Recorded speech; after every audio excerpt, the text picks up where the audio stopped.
Welcome to my garden, to the GinGee GoodEarth show. Production Liberty 3, director Ginger Lily, all for the American people and the international peoples of the world. January 22nd, 2021, in the 21st century, USA, take love. I welcome you today, and we are going to have a great day. And again, I welcome you to the GinGee GoodEarth show. Woohoo! Woohoo! And today we're going to feature the book, The Universal History of the United States of America, and some great 45 records from 40 years ago. And I'd like to welcome you today. And I'm trying to hypnotize you by the light and hypnotize you by the truth. And again, welcome to everybody. The main program today, after being Sundays by media on our false fake news weaponized media channels, I'm here to read about the United States history of America. I have a very rare book dated 1450 through 1830, and right now we're on page 201. Actually, we're further than that, but just want to remind you: reduce, recycle, reuse.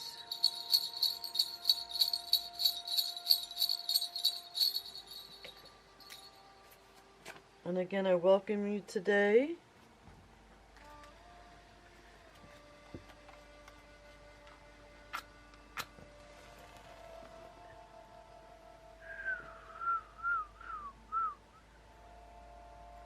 I'm just lighting some candles. I do all my book readings in the dark because I want to be in the moment of the pioneer days. And it does create a challenge for me to read in the dark. And I also have some smudging going and some fun events today. But today is basically reading from the book, The Universal History of the United States of America, and learning about our beautiful history. And again, some of it's not so beautiful, but we have to learn from the past and promote peace, harmony, faith, love, and joy. That's the real reason why I'm here today.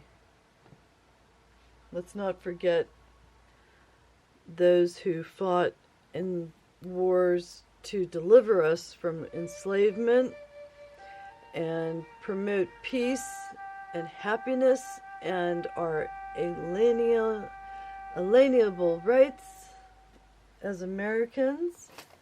And I do have a speech impediment, but pardon me for that. And here we have the look and see glasses, so we can look and see on our set. And I hope that you voted. I voted in person. And if you want to find out the number of votes that went out in your county, just look up the mail center's address lists that mailed out the votes, and you'll see who received mail-in ballots and who voted by machine or mail-in ballot. But that's all something that can be looked up at the Bureau of Elections. And I know for a fact that President Donald J. Trump won the 2020 election. So, because I've been working in the field of election process and helping women be elected in office for the past, I guess, 40 years. So, I watch it very closely. So we have been, cheated. Our vote wasn't counted. But I guess we're going to have to go through a process to see what happens. But without further ado, you'll have to research my comments and my thoughts. But I'm trying to talk to you with truism, as a matter of fact. And we must promote the American people and the American heritage because it's so important and vital to our freedom and our liberty. And always remember, liberty is one's potential for success in life. Remembering that the word smile is not just a word, it's a beautiful sentence. Speak more in less energy. And that's my goal with my program, is to speak more in less energy. Trying to promote the history of America, especially for remembering our veterans of war and all the different armed forces.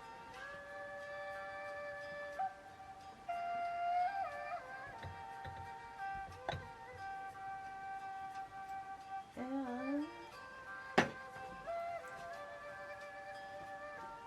thought I brought it down.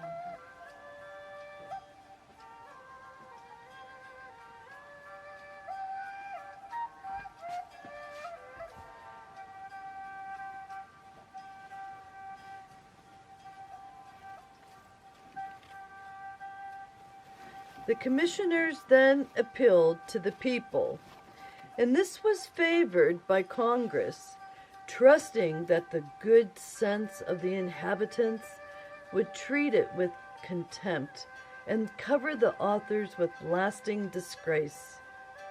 That's how I felt when I watched the congressional meeting on the electoral vote count by all the different representatives in Congress and in the Senate, speaking in regards to this past election, November 4th, 2020. And I just really felt that a lot of the authors of any of these comments and reflections showed me how they disgraced our American flag. So feeling chagrined by their failure, and I wrote the word failure, it was a failure, because I know that 80 million people came out and voted for presidential president Donald J. Trump. I know this, not just my heart knows it, I know it is a fact. So, it showed that not only that the Democrats and the Republicans were at fault for an illegal vote count, and they were self-serving. So it just tells us, as the American citizens, that we have to learn our civic responsibilities and get more involved, or we will be doomed. We will be doomed in the sense that we could lose our freedoms and our inalienable rights. There's trillium. That's a beautiful flower. It's called trillium. So I'm going to move up the Pittsburgh Victorian Gibson Girl picture show, and trillium comes out. It's one of the first flowers after skunk cabbage that come out in early spring in the southwestern Pennsylvania.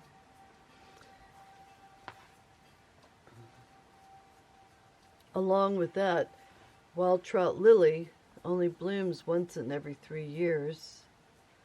And these pictures on the picture show, there's wild trout lily.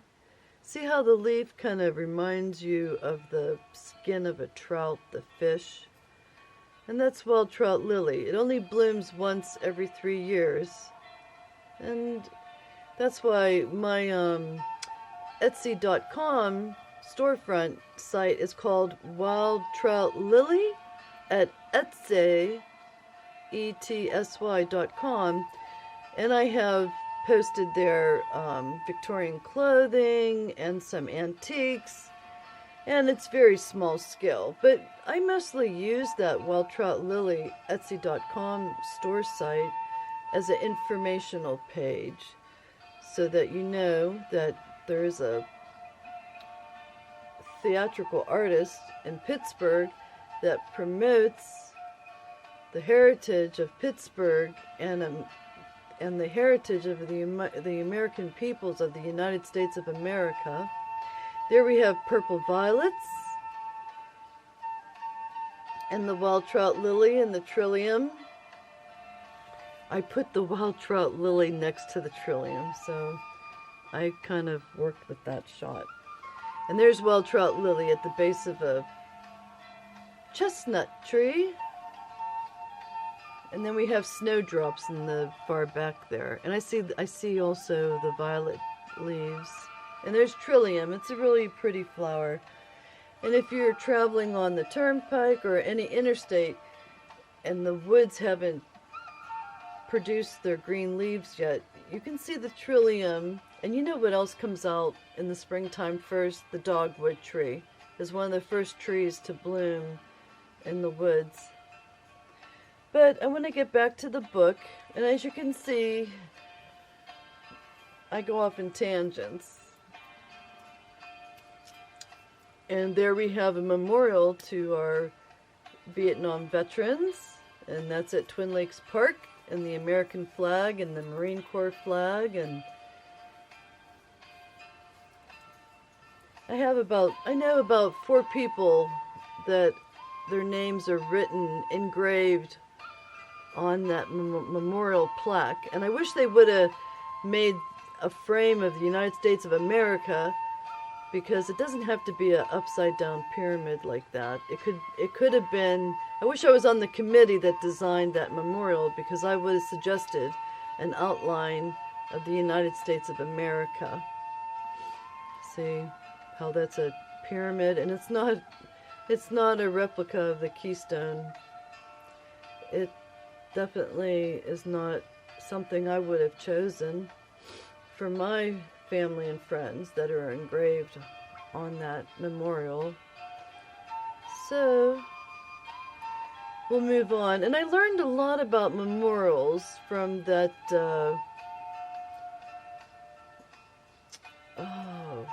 he's on YouTube, and he travels Europe, and he travels all the war veterans memorials, and he tells you the history of each one. And many men have served and died and passed in many lifetimes for their countries.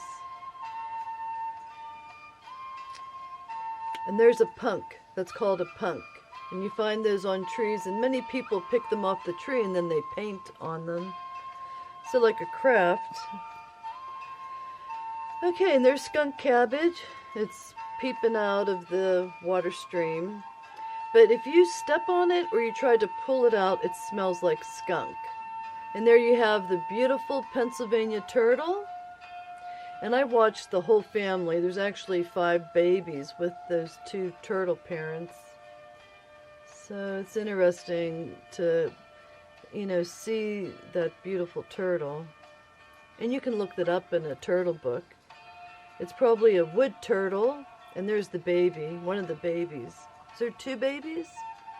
Okay, so that's a rare bird to take a picture of turtles sun-basking on a log at Twin Lakes Park.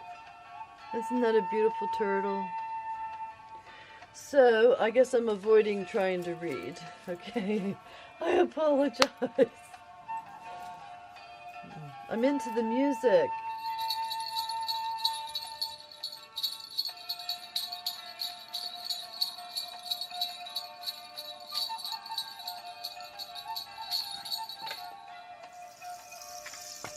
Here's my rain stick. I guess I need to make music before I read.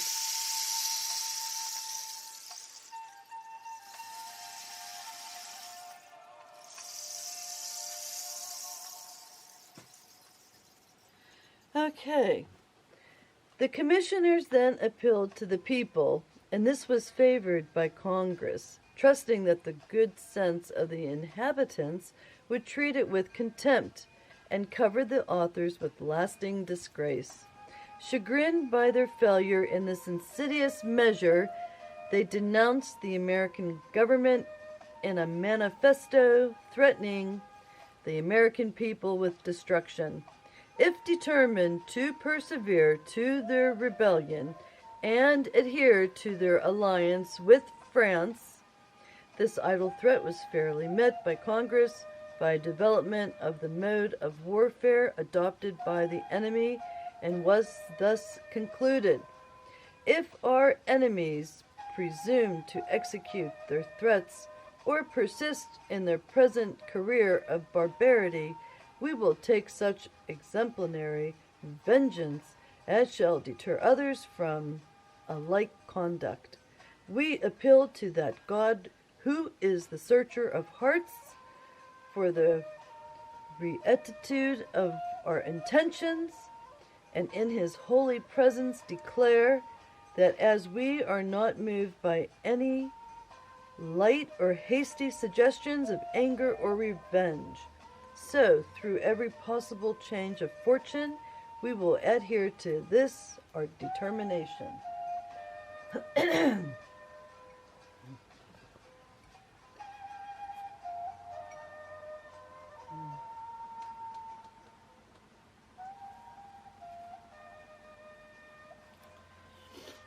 So it's almost like, we have to step back. Things happen, then you got to step back. You got to evaluate what's going on, and then you make a plan, and then you create an agenda, and then you have to follow the Constitution and the Bill of Rights.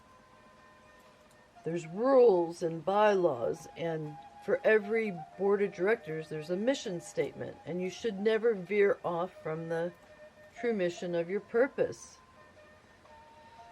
And here we go. Dr. Franklin. Till now, a commissioner at the French court was appointed minister plenipotentiary to the court of Versailles, with instructions to negotiate for an expedition to Canada. About this time, Cyril Gerard delivered his credentials to Congress and was recognized as a minister from the French court. The Marquis Lafayette at this time requested leave to return to France, to which Congress readily consented, and directed the President to express to him by letter the thanks of Congress for that disinterested zeal that led him to America, as well as those services he had rendered the United States by the exertions of his courage and abilities on many signal occasions. There also directed Dr. Franklin to cause an elegant sword to be made, with proper devices, and presented to the Marquis in the name of the United States. Congress at the same time addressed a letter to the King of France, expressive of high sense they entertained of the talents and services of the Marquis. He took his leave of Congress by letter, repaired to Boston, and embarked for France. Pending the movements, the Indians, in concert with Tories, began their ravages upon the Susquehanna, entered the settlements in a body of about 1,600, defeated Colonel Butler at the head of about 400 men and cut his party with a terrible slaughter. They took one small fort at Kingston and then carried to Fort Wilkes-Barre, butchered the garrison, and burnt the women and children in the barracks. They next proceeded to lay waste the settlements with fire and sword, and destroyed the cattle in the most wanton and barbarous manner, but spared the persons and property of the Tories. Sir Henry Clinton detached Captain Ferguson with about 300 men upon an expedition to Little Egg Harbor under a strong convoy to destroy the American shipping and privateers, but these being removed,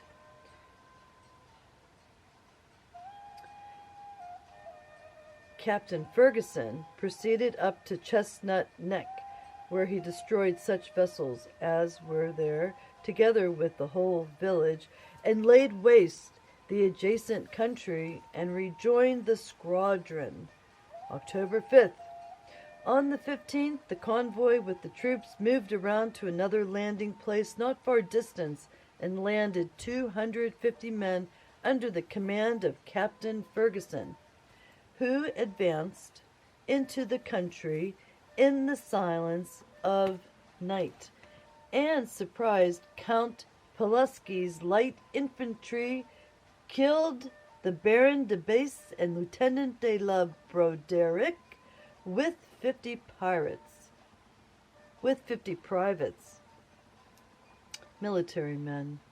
These were mostly butchered in cold blood, begging for mercy under the orders of no quarters, as before, but Count Pulaski closed this horrid scene by a sudden charge of his cavalry that put to flight the murderous foe, and thus saved the remnant of his infantry.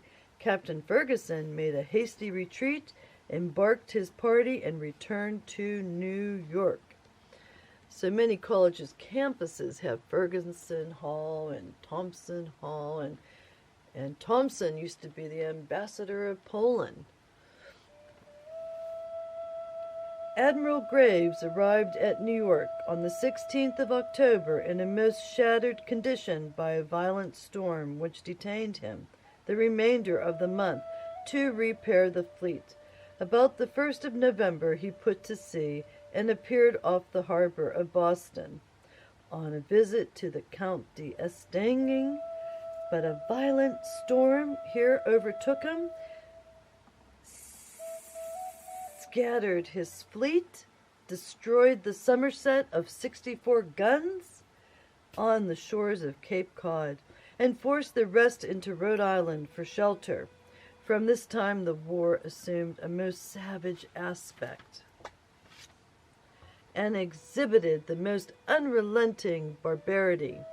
Except in the few instances, the rules of civilized warriors seemed hardly to be known, and the combatants seemed mutually determined on a war of extermination.